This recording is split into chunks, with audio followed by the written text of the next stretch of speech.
Čau visiem! Esam pie Kraujas, un pie Kraujas šodien ir atbraukusi veļas mašīnas Lūka no Samsung veļas mašīnas.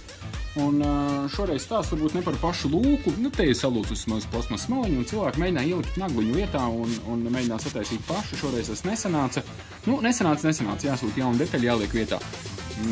Šoreiz stāsts par mēģināšanu tikt galā pašiem. Es to tikai atbalstu, un es esmu tikai par. Droši mēģinam, taisam vaļā, skatāmies, un es pats nereti pat telefoniski vai WhatsAppā vai kādā e-pastā mēģinam atrisināt lietas, lai ne man jābrauc, un cilvēkiem jātērē nauda. Tā kā es teiktu, droši ņemam, daram, ja nesanāk, drusku bēdīgāk, tad meistars varbūt būs drusku niknāks, ja jūs atbrauksiet ar izjauktu veļas mašīnu, teiksiet, man nesanāca, tad mēs teiksim, tad vajadzēja uzreiz vest, nevis ķerties klāt pašiem, bet, ja ir pārliecība, ka varam, tad daram.